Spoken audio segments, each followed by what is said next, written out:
Go. Hi, my name is Sommers. I played in locals today. I made top 8 with Scraps. I decided to rebuild the deck. I've been playing a different deck every week at locals, and Scraps was one of my favorite builds when it was first came out, so I figured I'd try it again. Slightly different variation on it. Basically the same concept from when I originally played it. Here's the build. Alright. 3 Scrap Chimera. Basically it's a debris dragon, but you can only use Scrap Tuner monsters for it, and you can only go into Scrap Dragon. But it's nice because it's an instant rank 4 Exceed. So the fact that Exceeds are out, it makes it really nice. Scrap Beast, it's your level 4 tuner, 600 attack.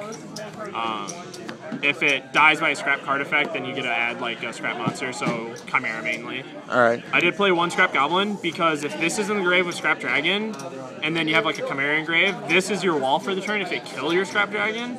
And then you get your Chimera, and then you can get a Scrap Dragon out again next turn. So, and it's just an overall nice card. The variation I played this time around was I played 3 Direct Guaiba, because going into a Lagi or a Dolka early game, or just whenever you are able to with the Guaiba, is super strong. Now, hold on. You played Chaos Dragons. Did you keep these in for Chaos Dragons? I did keep these in for Chaos Dragons. I feel like I probably shouldn't have. After post-side, I sided them out once, and that was like one of the earlier rounds. Yeah. But I probably should have sided them out, but I didn't want to side in like a whole bunch of cards for Chaos Dragons. Yeah. I did play 2 Thunder King because Thunder King is just too strong. Even at 2, it's still a really strong card. I play Safe Zone in the deck, and adding Safe Zone onto the Thunder King is ridiculous if like all they do is special summon. I did play 3 Valor because like, negating effects is super important for me. I want to make sure my opponent can't do anything. Before you show this last card, is this the best card in the deck? Dude, best card in the deck. The best card in the deck. It was fantastic. I got its effect off once. I mean, it failed a couple times, but... How many times did you Monster Reborn it? Twice. You Monster Reborn it twice. I Monster Reborn it twice because it was, at that point, it was either I was going to win the game or I was going to lose the game. So and you still made top 8. I still made top 8. It was Time Wizard. Time Wizard's just too strong. Hold on, is that MRD? Yeah, it's Original Ultra. Wow, that's hot. Yeah, all no, right. it's awesome. I got it right one time. If I got it right against Hazy Flames, I would have 2-0'd it because he wouldn't have had an out to it. It's really nice because it's actually another Dark Hole. So if I can't handle anything on the board, it's just awesome. Yeah. It's just fantastic. But that's the monster lineup. I think I played 17 monsters. Then the spell lineup, and literally how it goes is these 9 cards fill the same purpose. MSC gets rid of spells and traps.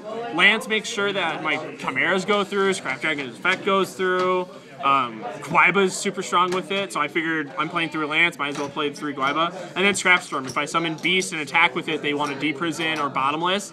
I want to make sure that my monster gets it. Plus, then I get a Chimera and an extra card that's 2 cards out of my deck. And then it still hits the grave. It hits the grave. Yeah, Bottomless. It hits the grave and Bottomless, and then I get the effect. Nice. So like, that's a nice thing. And plus, like, you can stack multiple ones on, and then you're just saying her. Yeah. I did play 2 Bout of Duality because you're a little slower at times because you're not always seeing. You got to see Scrapstorm and Scrap Beast early game. And plus, like, going Duality and then summoning Thunder King can be super strong because you've got a card that's going to benefit you in the long run. For one-ofs, I played 1 Scapegoat. The sole fact that the Earths make Beast and Barkion viable in the extra deck. I did play 1 Mind Control. Beast being a tuner, and with Dino Rabbit at the local seemed. Yeah, with you playing Guaibas. Like with me playing Guaiba, like summon, take their dinosaur, it'd be pretty strong. I ended up mind controlling against X-Sabers their Full Helm Knight and went into Black Rose and put it into a top deck mode where I could win. So that was really helpful. 1 Dark Hole, 1 Heavy, 1 Monster Reborn, all pretty self-explanatory. And so like the Triple Baylor, I played Triple Phoenix Chain. Because this card is just too, this card also is really good this format. And the fact that there's a potential chance of Macro Rabbit, even at our locals, still make this card really strong in other matchups. Because then my Valors would be dead if I don't have an out. I did play 2 D-Prison. Because it's D-Prison, it's really strong. If you had room, would you play 3? Probably. Yeah. If anything, I could play 3. Or 3 Safe Zone, because this was probably another MVP card of the deck. Because then I can use Time Wizard effect, and if it goes off, I can safe zone it to make sure it lives the next turn, and then use the effect again. But like safe zone with Thunder King or Scrap Dragon, it's a little risky. Like it got MST'd, so I didn't get anything out of it, but still really strong. And then 1 Warning, 1 Solemn for protection. Yeah. Just onto the extra deck real quick. It's pretty self-explanatory. Cowboy won me a game. Never went into Dweller. Didn't have to play Mermills. Thank God that's too expensive for our locals. Maystroke's pretty strong because I can use it with Scrap Dragon. Diamond Dire kills itself. I did go into this a couple times to get rid of like Zenmane's other monsters that were a problem. And then 1 Dolka, 1 Lagia, obviously, because of the Glyvas. And those were the Xyzs. I played like 7 Xyzs and then 8 Synchros, I believe. 1 Beast, 1 Barkion because of the Scapegoats. And the Mind Control potentially too. 1 Black Rose. 1 Scrap Archfiend, because I don't want the Goblin to just be dead in the grave, so I want to have at least 1 out. Plus it's a 2700 beater that can't be finished chained. 1 Stardust, just because it's really strong. 1 Crimson Blader.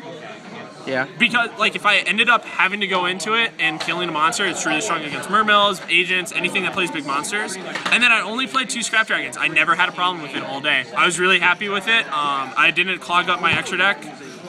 If I could play 3, I'd probably put it in as the 16th card, but I mean, I can't do that. As far as the sideboard is concerned, it was really bad. It was last minute. I played 2 Kinetics because everyone at our locals likes to play Sams every now and again, so I figured I'd have that in and ready. 2 Gemini Imps because there is a Dark World player around. Plus, if I happen to play Water, I can side 1 in for the potential Mulan. 2 Maxis because, I mean, it's Earth, and it's a little strong against, like, heavy spam decks. Fossilina, I mean, I don't have to special summon or do anything. I can just sit on my Thunder Kings. Yeah, stun. Messenger of Peace is really strong, just because it's a potential destruction target, and then it's also just really good for stalling. 2 Mirror Force, really strong in local play. I like it just because I can flip it and get rid of bigger threats. I played against Hazy Flame. I lost it at round 2, so I had to just side these in. Game 3, just to make sure that like I could target and get rid of their monsters because they're huge for free. 2 Imperial Iron Wolf because macro sucks and I have to play it. And then I did play 1 Mind Crush. My opponent saw him Mind Crush when he duality'd for Worm's X, and I was like, okay, cool. But yeah, that was the deck. I really like it. I might go up to 2 Time Wizards. That seemed good. Because then I can play Gotchi in the extra deck, and then it's a 3200 scrap dragon. But otherwise, yeah, that was the build. Thank you for watching. You guys have a good night. All right, peace. Bye.